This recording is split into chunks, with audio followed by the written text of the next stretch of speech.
بسم الله الرحمن الرحيم تبارك الذي بيده الملك وهو على كل شيء قدير الذي خلق الموت والحياة ليبلوكم أيكم أحسن عملا وهو العزيز الغفور الذي خلق 7 سماوات طباقا ما ترى في خلق الرحمن من تفاوت فارجع البصر هل ترى من فطور ثم ارجع البصر كرتين ينقلب إليك البصر خاسئا وهو حصير ولقد زينا السماء الدنيا بمصابيح وجعلناها رجوما للشياطين واعتدنا لهم عذاب السعير وللذين كفروا بربهم عذاب جهنم وبئس المصير إذا ألقوا فيها سمعوا لها شهيقا وهي تفور تكاد تميز من الغيظ كلما ألقي فيها فوج سألهم خزنتها ألم يأتكم نذير قالوا بلى قد جاءنا نذير فكذبنا وقلنا ما نزل الله من شيء إن أنتم إلا في ضلال كبير وقالوا لو كنا نسمع أو نعقل ما كنا في أصحاب السعير فاعترفوا بذنبهم فسحقا لأصحاب السعير إن الذين يخشون ربهم بالغيب لهم مغفرة وأجر كبير وأسروا قولكم أو اجهروا به إنه عليم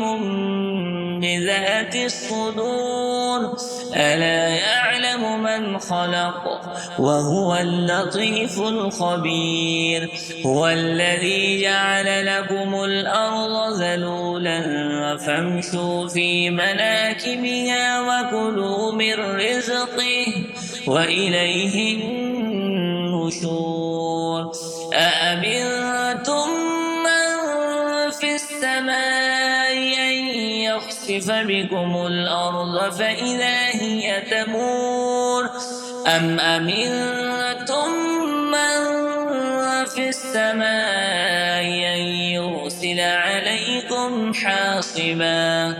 فستعلمون كيف نذير ولقد كذب الذين من قبلهم فكيف كان نكير أولم يروا إلى الطير فوقهم صافات ويقبض ما يمسكهن إلا الرحمن إنه بكل شيء بصير أمن هذا الذي هو جند لكم ينصركم من دون الرحمن إن الكافرون إلا في غرور أمن هذا الذي يرزقكم إن أمسك رزقه بل لجوا في عتو ونفور أفمن يمشي مكبا على وجهه أهدى أمن يمشي سويا على صراط مستقيم قل هو الذي أنشأكم وجعل لكم السمع والأبصار والأفئدة قليلا ما تشكرون قل هو الذي ذرأكم في الأرض الأرض وإليه تحشرون ويقولون متى هذا الوعد إن كنتم صادقين قل إنما العلم عند الله وإنما أنا نذير مبين فلما رأوا زلفة سيئت وجوه الذين كفروا وقيل هذا الذي كنتم به تدعون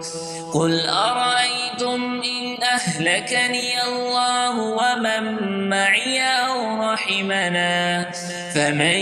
يجير الكافرين من عذاب أليم قل هو الرحمن آمنا به وعليه توكلنا فستعلمون من هو في ضلال مبين قل أرأيتم إن أصبح ماؤكم غورا فمن يأتيكم بماء